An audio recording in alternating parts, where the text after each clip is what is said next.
Trump promised to bring down egg prices on day one. Now he's sharing articles telling people to shut up about it. Donald Trump vows to bring down egg prices the first day of his second term. Now he's reposted an article asking the public to shut up about egg prices. Speaking next to a table of packaged goods during an August press conference, Trump promised, should he be reelected, to lower grocery prices on day one. Grocery prices have skyrocketed. Cereal is up 26%. Bread is up 24%. Butter is up 37%. Baby formula, 30%. Flour, 38%. And eggs are up 46%, he said. When I win, I will immediately bring prices down starting on day one. More recently, in his speech to Congress last week, Trump said, Joe Biden especially let the price of eggs get out of control. The egg prices are out of control, and we're working hard to get it back down. But over the weekend, he signaled he may not have had enough of discussing the rising costs, or he may have had enough of discussing the rising costs when he shared on Truth Social conservative activist Charlie Kirk's Daily Car article titled, Shut Up About Egg Prices. Trump is saving consumers millions. In the piece, Kirk points fingers at the former president and insists that Trump should get credit for his efforts to curb inflation. The high price of eggs is in no way President Trump's fault. Almost all the increase took place during Biden's final month in office, he wrote. Pointing to the bird flu outbreak, tens of millions of hens have been lost to the virus since January, according to the last figures from the U.S. Department of Agriculture March egg market overview.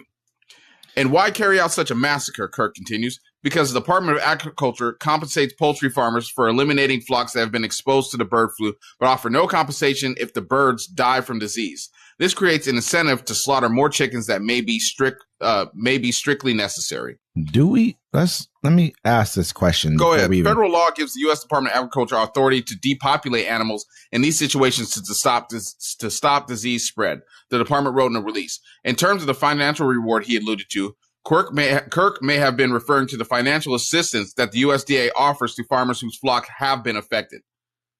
So do we know that who Charlie Kirk is? You know what I mean? Yeah, Charlie he's Kirk, a right-wing. a right-wing, racial, he says racist things on a consistent basis. But the president of the United States, the president of this country, is retweeting or whatever he's doing this guy's propaganda. Yeah, and hold on, it says about shut up about egg prices. Yeah, it says, meanwhile, dozens of House Democrats wrote a letter in mid-February to Trump over the skyrocketing price of eggs, blaming his policies for not helping to curb the rising cost. I mean, it's hard for anyone to blame him for this because we know that, I think it was over 400 million or something like that, chickens or some 200 million. Well, yeah, I mean, we saw ridiculous the amount of chickens. A lot of them. Yeah, we reported on. I'm going to cut you off. We reported on many a times. This is why your eggs are so high. But I mean, once you fire everybody that was actually trying to stop the bird flu from spreading, then have to try and rehire them. Try to rehire them. Some of them. That takes it solely now. It's on you because you didn't do anything. You're not doing anything to prevent it. You're actually doing things to make it increase more. It's on you when you lie and say, oh, I can get this done on day one. This will happen day one. You lied to get into office and everyone, but they didn't care. These people didn't care about your lies. They just loved the fact you said migrants out of here, tough on crime, death to these people here. This, that, and third. This is, you know what I'm saying? This is what they would. They're just happy to have back in office a person who they can feel confident in their lost, or whoever they call them, the forgotten, man, kind of. Democrats maybe should vote like that. I mean, see, that's the difference. People that voted for, majority of people that voted for Donald Trump voted for one policy. They didn't care what it was. It could have been get the immigrants out. That's what I want. Don't get the gays out to school. That's what I want. You know what I'm saying? Bring the egg prices down. That's what I want. Democratic voters are like, you need to align with everything that we want. Yeah, to me, I won't say everything, but because I know there's certain things that I'm willing to give on. But I do believe that Democrats we just have a lot more.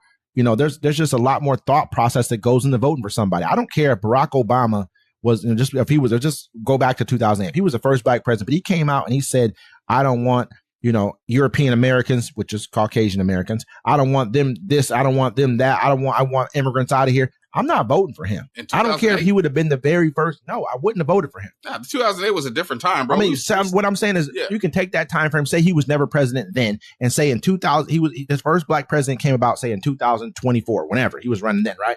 I would not vote for him. I don't care. I'm not voting for that because I understand I have more love for this country than I do for the simple fact of one issue or just to make myself feel better about something. Think about it. Everybody couldn't come together. I mean, they went hard on Kamala. I'm gonna give it to. I went hard on her a little bit too. You know what I'm saying? But we all couldn't come together for the greater cause of each other. Now we get to watch the destruction of each other, because that's what's happening. America's gone. I told you this before, Wes. Before he got elected, I'm like, Donald Trump gets elected, America will no longer cease to exist. Because if any group of people try to overthrow a government, why would they leave that same government in place? They're going to leave little parts of it, little things there. They're going to make a little enough to collect your money and to enforce their laws on you. But all the rest of that stuff, as you see right now, look, they just fired the person that was protecting people from organized and following up on organized crime. Yeah. I mean, somebody's getting paid. Somebody got a bag of money. That's all we do know. Yep. Until next time, folks, uncommon courtesy.